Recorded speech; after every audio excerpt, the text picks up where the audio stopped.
I get to like make a couple of them just to like see how it works out. And I just say it's in the name of like testing. Mm-hmm.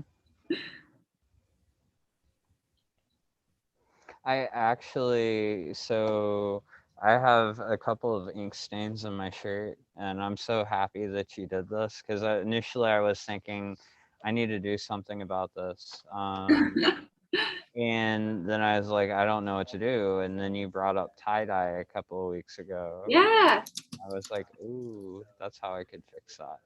And so you've actually inspired me. I went out and I got a tie-dye kit. Oh, yay. I'm not using it at home for actually doing tie-dye yet, but I will at some point. Yeah, nice. I got really into tie-dye for a while. It was really when I started doing outreach. We used to do Sharpie tie-dye, which was a little easier when we were like in person, because I could just bring like a huge box of Sharpies, and we would have some alcohol, like isopropyl alcohol, in some spray bottles, or like droppers, and you can actually do tie-dye with Sharpies and isopropyl alcohol. It's a little more difficult and expensive to put Sharpies in individual bags, but when we're able to do in-person programs, that's a really fun one. Mm-hmm. Yeah. Also, I really apologize like, if you guys can hear the construction outside. I'm so sorry about that.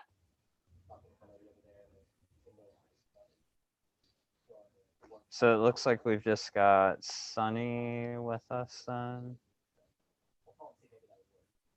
So I guess if you want to go ahead and get started.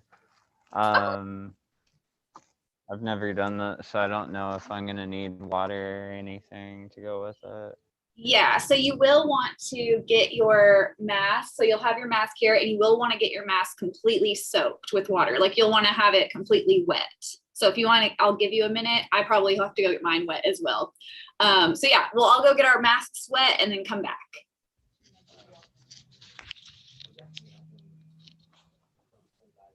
Okay.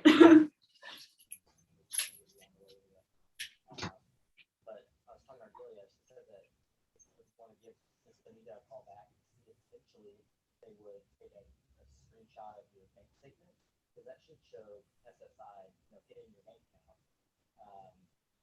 And then, it's going to take 7 to 10 days for the award money to come in, and then it's like a direct deposit where, like, for the last X number of months, you do that, and something like that.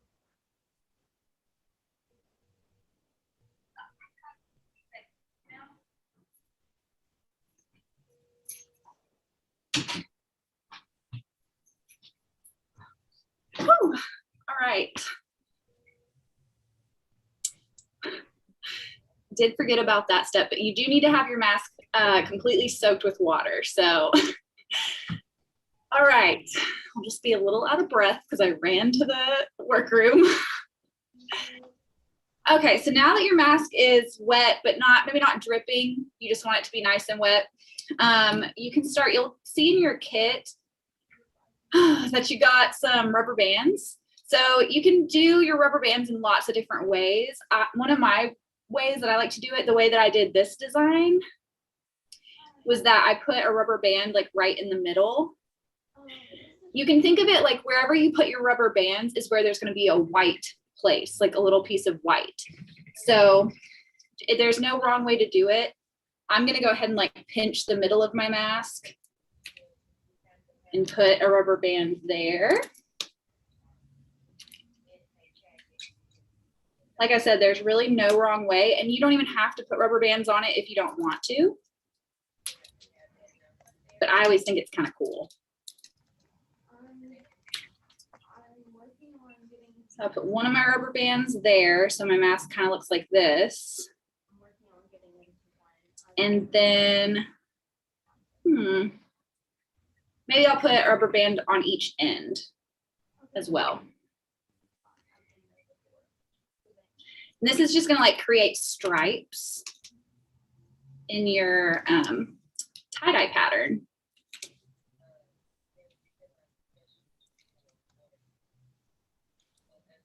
And Sunny, since you don't have your kit yet, if you still like to get one, there is a instruction page in there. So it'll tell you step by step how to do this, okay? Okay. Awesome. So yeah, I'm just gonna go ahead and put this other rubber band to the other side of my mask.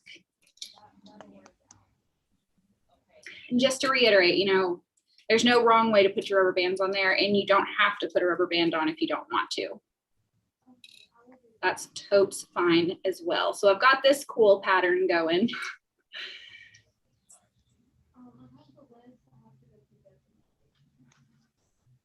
So after you get your rubber bands and you get your situation the way that you like it, in each kit, you'll also have either a plate or a bowl or something like that to try to help catch your extra dye. So you'll also get some of these things that have different colored dye. So I got yellow, purple, and red. So what you'll do is kind of lay it over your bowl or your plate, whichever one you have. Or if you take it home and you have something at home that's like a little bit bigger or better, that's fine too. So you'll just lay your mask over your bowl. I think Ed's trying to find a bowl, so I'll wait for him for a second. But yeah, and then you just start kind of dripping your dye onto your mask however you want it. So I'll show you guys kind of how I'm doing that. I wonder if I could get it. I really need to get like a professional setup here. Okay, so you guys can see exactly what I'm doing. So I'm gonna take my yellow and I've just kind of opened it. I shook it up a little bit while the lid was still on. I like kind of shook it up a little. So I'm gonna start with the yellow on the outside. I'm just kind of pouring that over. It really takes a lot less than you think. So just kind of go easy on it. So you can see what I've got here. Then I'm gonna take my next lightest color. This is just the way that I do it, but not how you have to do it. There's no wrong way, I promise. Everybody's is gonna look different. I'm gonna do red. How you doing, sir? Kind of in the middle here. Do some red on the edge. You're gonna notice that it'll start to kind of like, you know, blend together, and that means you're doing it right. So I'm saving this little middle piece because I want to put blue on that or purple on that part. So I'm just going through and like strategically adding my dye to my mask. And you can use the dye that's kind of down in your bowl as well. I'm just doing that. All right, now for the purple. It's like a purpley blue. We've got this color. And be aware, this dye will stain your clothes, so be careful, and it will kind of get on your hands. Like you can see it's getting on my hands, but it'll wash off. It's not forever, so don't worry. I had one girl one year that was like so concerned with the stain on her hands. I was like, I promise it'll come off. So I'm just adding blue, and you can see where it's like gonna start kind of blending. That's okay. Like that's what makes it so cool. So I might get my little ear loopies down in there. Add a little more pink, a little more red. I like to just kind of go crazy with it eventually. Like eventually you just start to like just add more and more until all your dye is gone.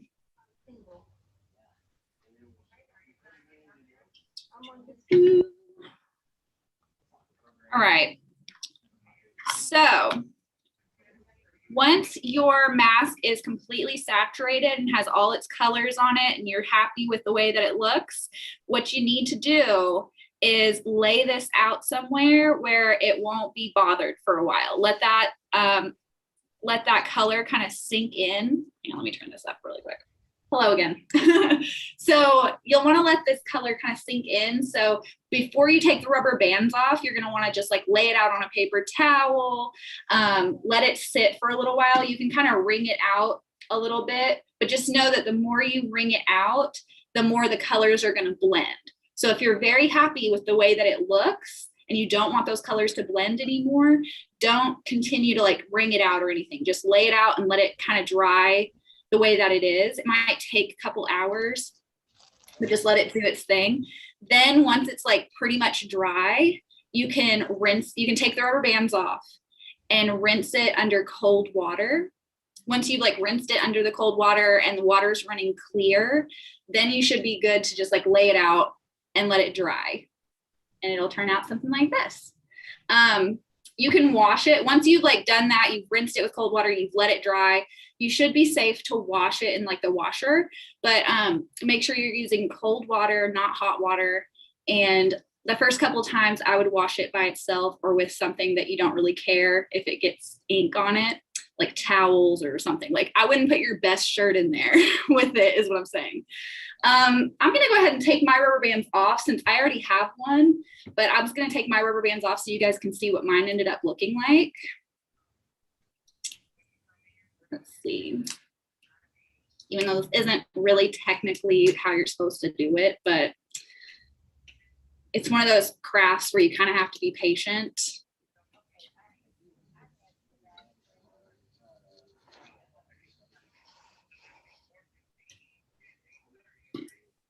The instructions might say, I don't remember exactly. There's lots of different ways to do tie-dye. So if the instruction page says something different, that's totally fine.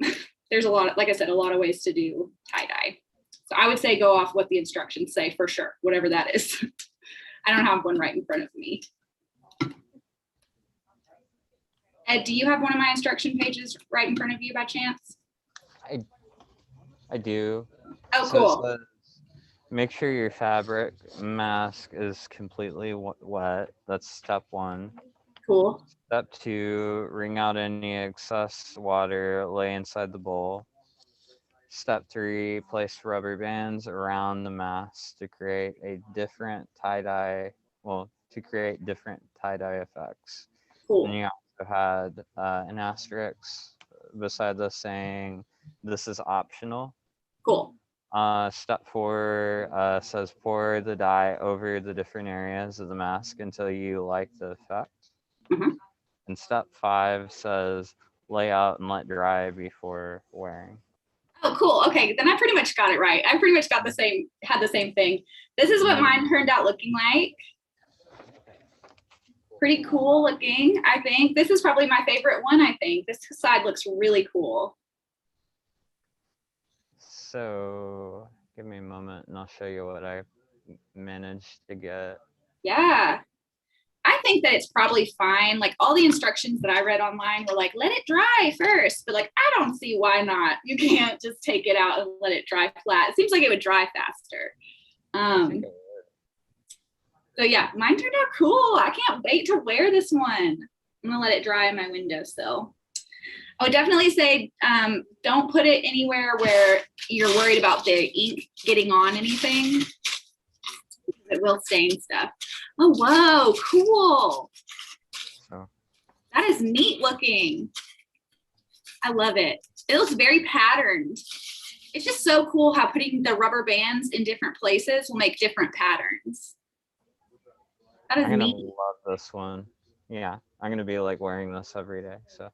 Yay! I remember in high school, in my chemistry class, we did tie-dye shirts, which is harder to do with like outreach because I don't know everybody's size and everything else. But we did tie-dye shirts in my high school chemistry class, and I wore that tie-dye shirt all the time. I loved it. So yeah, I'm really glad that we're doing masks. Masks are, if you're still choosing to wear a mask, that's great. Masks are also really good, even though we don't technically have to wear masks anymore, they're still really good if you're not feeling well to protect other people to wear one. You know what I mean? Like I'll probably still be wearing a mask in, years from now if I have like a cold or a flu. Oh yeah. They were doing that in Japan. They've been doing that in Japan for a really long time. Quite a while. And then I wanted to say,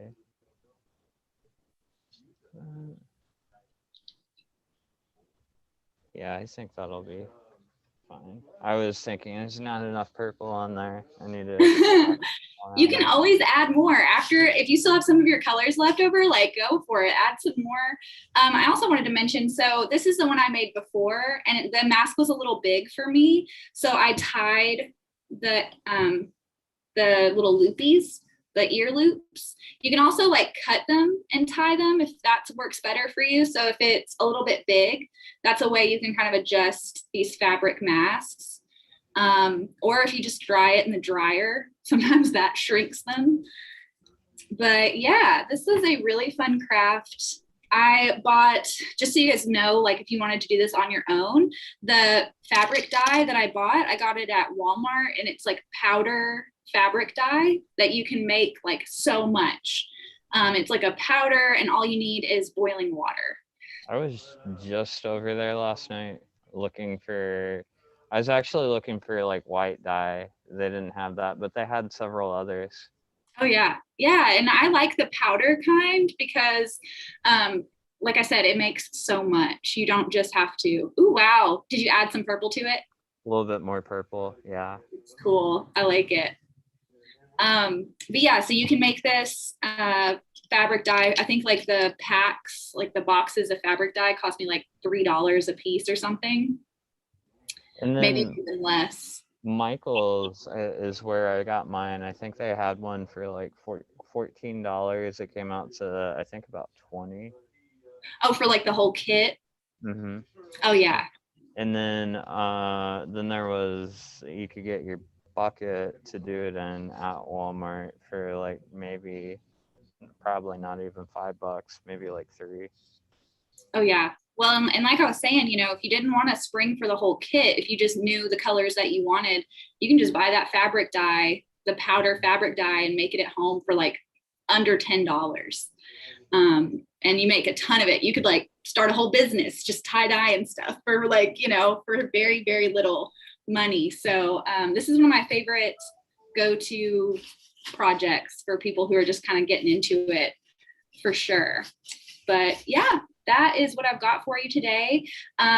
We have been doing a doodle challenge. So today your doodle challenge is going to be to draw things from nature.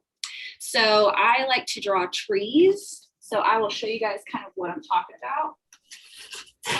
When I was in school, I started doodling because when I was anxious, I would doodle. And let me grab a pencil here.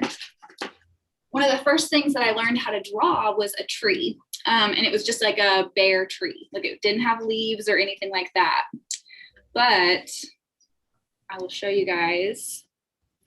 Hopefully you can see this. I might need to get a marker. I'm actually going to use like a big Sharpie so you guys can see what I'm talking about. So anyway, I started drawing trees when I was anxious. So I would just draw like a line sort of like that. And I would just start kind of going off of that middle line. And it just like, you can just do it however you want to.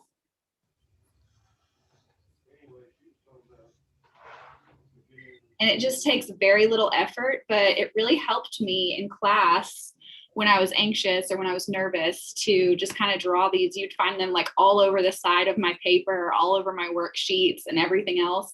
And I found that like I was able to like listen and stay like engaged a lot better when I was doodling. So that was part of my like inspiration for starting the doodle challenge. Because I think a lot of people would find that it's calming to doodle.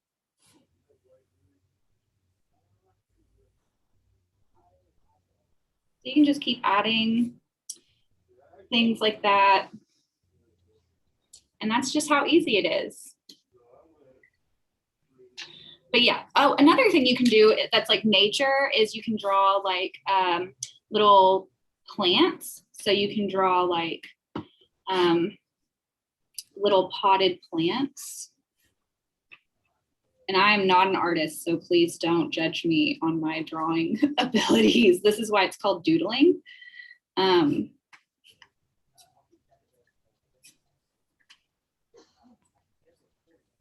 like, just random little potted plants.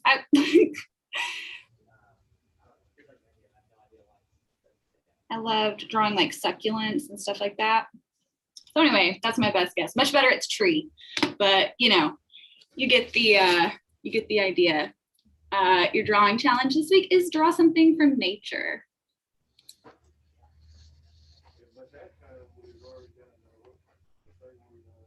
And that's all I have for you guys this week. Pretty quick one.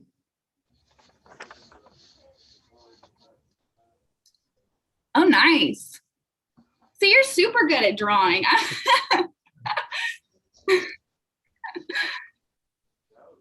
That's really good. I'm not like, I've never been really one for like drawing or doodling, but you know, it's still fun. That's the great thing about art and doodling is that you don't have to be good at it. Yeah. Now I feel like drawing more. Yeah. You do? And you can draw, if I remember correctly. You're actually pretty good at it. I'm not that great. Are you going to be here by chance on the 25th? Since you're on here. Are you talking to me? Sunny. Oh, okay. I think so, yeah. Most likely. There is something super exciting and artistic that I found out about recently through something else that I was doing. Apparently, it has to do with the mural on 7th Street. Ooh, that's cool. So I met some people that are kind of over it, some local artists, and they've also told me about other things in Little Rock. And I would love, you were one of the people that I was initially thinking about. I would love for you to kind of jump in at this. I know that there are also other things. It's not just the 7th Street mural that they've talked about. So super exciting, but they're looking at doing several different murals, and they also have something called Peace Week. Catherine, know about that? I have not, but I'm writing it down. So I think it's Little Rock does this, and then whenever they do, there's I guess they allow little segments for people to just show up and do a mural. Huh. That's really cool. Do you know who, will you email me about like who to contact about that? I can, and I am literally about this. I'm super excited. I'm waiting to kind of see what comes out of it. But today, from what I understand, they're pretty open and excited about connecting with us. But I'll definitely pass that on to you.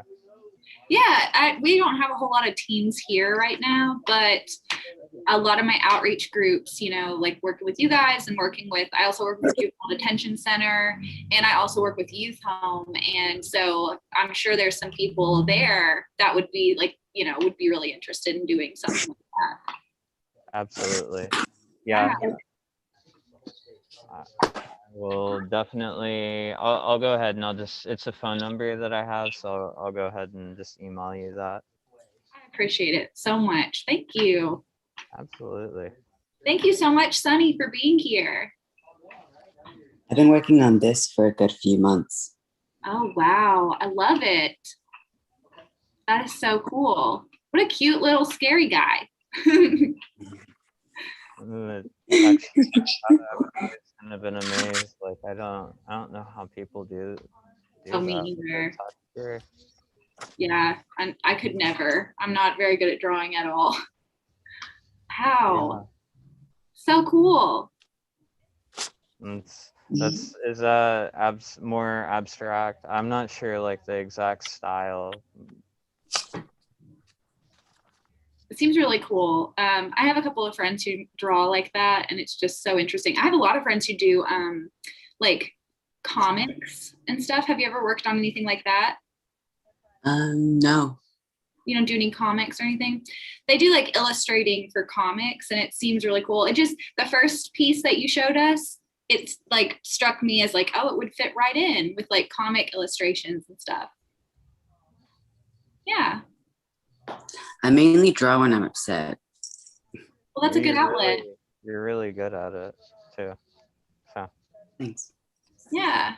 That's sort of like me. I write. So like instead, I'm not really an artist, but I'm a writer, and I write way better when I'm upset too.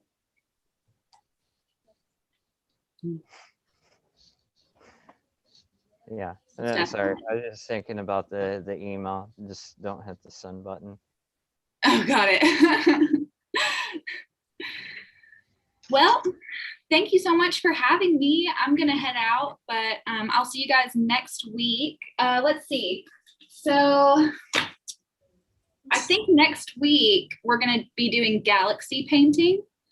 So you're gonna get kits to paint like a nebula or a galaxy. So you're gonna get like a toothbrush. You're gonna get to paint with all kinds of cool stuff. So yeah, make sure you grab that bag. What kind of paint is it? It'll be, I believe, acrylic. I think it'll be acrylic, yeah. And if I can get my hands on some canvases, then we'll be doing it on canvas. But if not, we're going to be using some more recycled materials because you guys know that's like my favorite thing to do. I try to do everything I can to recycle. So yeah, but it's going to be really fun. We've got a couple of really cool ones coming up. Ed, do you mind if I go ahead and just kind of share what we have for the next month? Absolutely. Okay, cool. So of course, next week we've got galaxy painting. Then the week after that, we're going to do cloud dough, which is like a texture thing. So you're going to get to have that. It's like, it's great for me. I use it all the time to like calm down or when I'm thinking. So we're going to do cloud dough. Then we're going to do design our own postcards. I'm actually going to be including a stamp so that you can mail your own postcard that you designed. And then after that, to wind up the month of April, we're going to do pet rocks. Have you guys ever made pet rocks before? Yes. Oh my gosh, I love pet rocks. They're so fun. And if you don't really need a pet, if you're not into that, you can just do some rock painting, and that's fine too. But yeah, that is this month. Well, Yeah. all of that sounds, yeah. I'm super excited about several of those. Yay! So I guess if that's everything, we will see everybody next week. Hope everybody's able to tune in, join us. Definitely want you to, if you're interested in our class, just stop by our OC. Class will be at 1 p.m. on Wednesdays for this one in particular. So definitely don't miss out. I'm sure somebody's going to be like, oh man, I missed doing tie-dye. So just feel free to come get a kit, come get a bag. If there are any left, you can definitely get one. And also, just to piggyback off of what Ed said, if you find yourself around the main library downtown, I'm on the 4th floor. So come on by and I'll give you everything that you need to do this project as well. all right, everybody. We'll see you next week. All right, see ya. Bye. Bye.